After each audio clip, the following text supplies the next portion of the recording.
I tend to look at surveys, and I've studied the shopper survey and the other survey, and 82%, is that correct? The shopper survey said they would like a movie theater. Pretty close, That means the 18% don't care. Don't want it. I'm just looking at that. As long as I've been in Southbury, and I've lived in Heritage Village for 10 years, the one thing I have heard constantly from neighbors and friends is, wish we had a movie theater in town, because they are very busy going up to Bantam and to Bethel. That road to Bethel is very well traveled. We'd like to keep it in town. Secondly, I think we are Economic Development Commission. And part of our job is to keep Southbury vibrant and growing. Not growing to the sense of a city, but growing within our community. I'm sure the Southbury Business Association would be very much, I think, their businesses would benefit. There would be more traffic, good traffic in town, not bad traffic. I have never seen Bethel, for instance. I've never had a problem going in because they're staggered movies. So they come out, and you go in different times and you come out. Basically, I'm very much for this proposal. Thank you, Ms. Owen. And any other members of the EDC? Mr. Edelson, first one.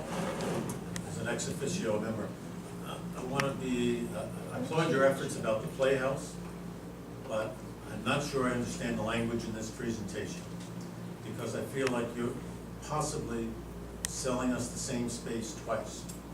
And as you point out, the biggest night for a movie is Friday and Saturday night. That's when most people will go to a theater. We're also saying in here, we'd like to see our youth, well, all ages, really be able to be involved with community theater.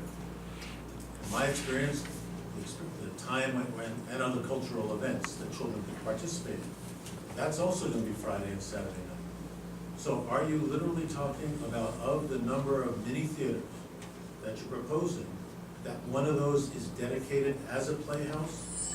Or are you saying that on off hours, meaning when people aren't seeing movies, mornings, for example, that's when this is available to the community? We might have breezed through it, but it's dual purpose, and we've talked about 12 performances a year, which is quite a few for a community theater group. With the children's, young people's program in the summertime, it would be 2 weeks of camp and then a presentation that might happen and 2 afternoon presentations and 1 evening presentation. We've talked to Bob and his family about it. They have no problem with scheduling that theater for doing the community playhouse operation during that time. And during the rest of the year, it turns out it actually works pretty well. What happens with theaters, cinemas, is that they're busy in the summer, they're busy during Thanksgiving, Christmas holidays, and then it's quiet the rest of the year. This particular theater would have a January production, they'd have a May production. The summer can work with our schedule. There might be an occasional Friday or Saturday night.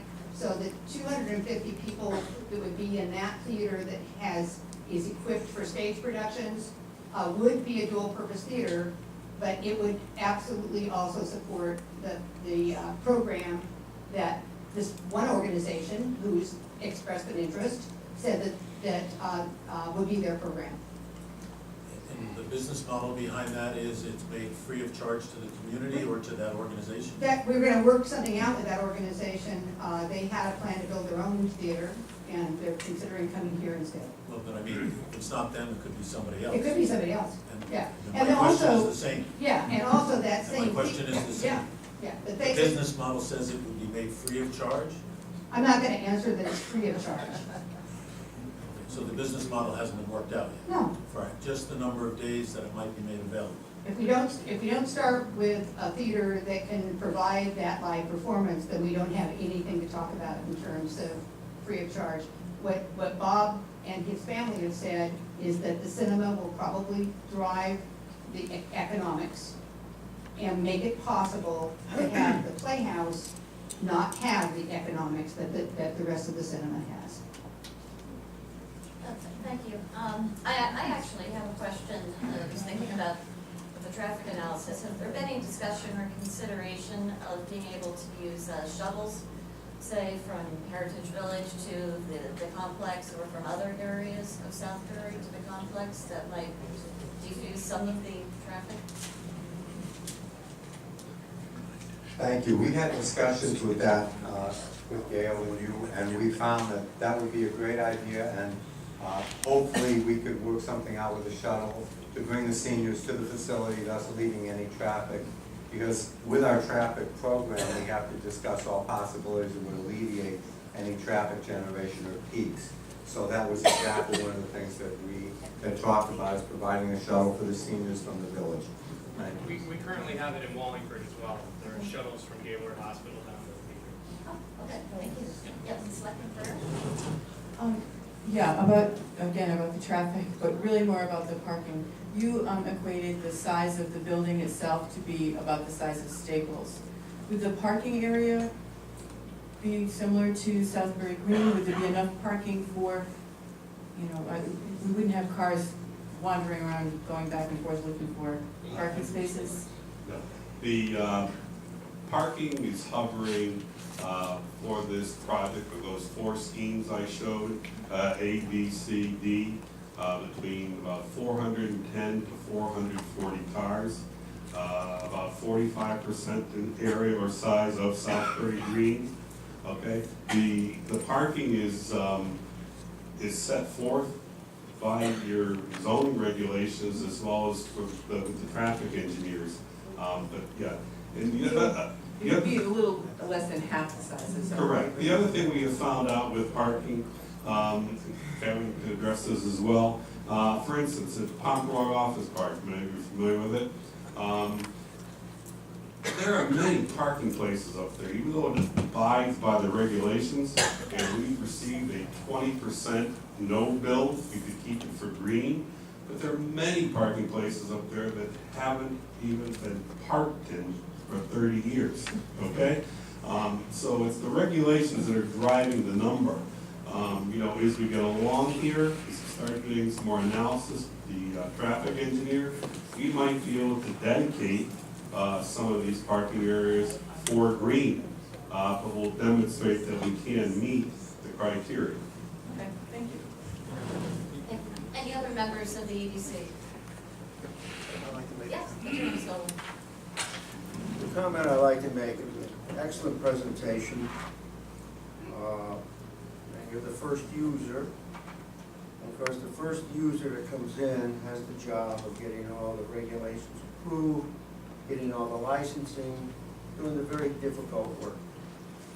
And when that's completed, now we must understand, this has nothing to do with the LaFlammes, it's just capitalistic society, what we live in, which is, as far as I'm concerned, the best society we can have in the world. But the purpose of it is to make a profit. The purpose is to be successful. And there are 2 types of business people. Some business people do not like to do what the LaFlammes have to do tonight. This is a lot of hard work. And they like to see something completed, and then when it's completed, they watch it, they think it's very profitable, they come in and buy it.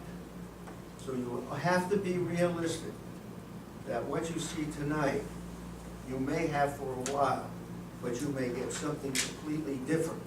I mean, it's just the nature of business. And I just throw that out as a comment. I think the presentation was excellent. It's probably a very good thing for the town. And hopefully, it's always in the right hands. Any response? I'd like to respond to that, Kevin Bennett, Bennett Sullivan Associates.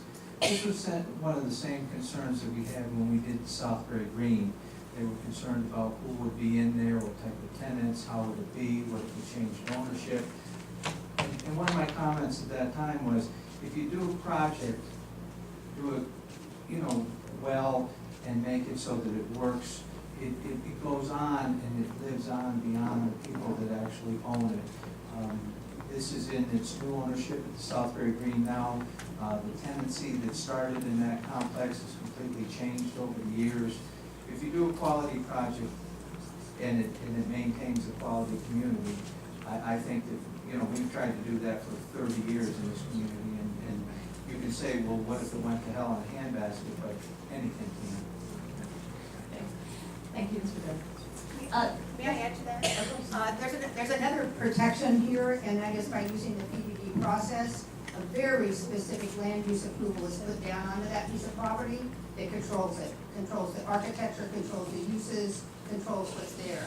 So, unlike just a permitted use where somebody comes in and can put any retail use on a piece of property, this one will be much more specific, much more catered, much more tailored to that piece of property. So the business model that comes in will pick up that same land use approval with all that detail and make use of it.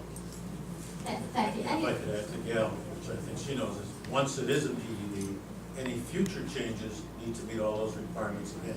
So it doesn't really just open up a box and anybody can do whatever they want. And I think with that, it's worth just reiterating that the town does not yet have a formal proposal. Nothing has been formally put down. I think you referred to this before. We have a process for handling that, and that will go through the normal process to make sure that our ordinances and all of the town requirements that we pay attention to those, and we treat the LaFons like any other business developer who comes forward in this town. And until we see that formal proposal, we really don't have anything that we can make specific comments on.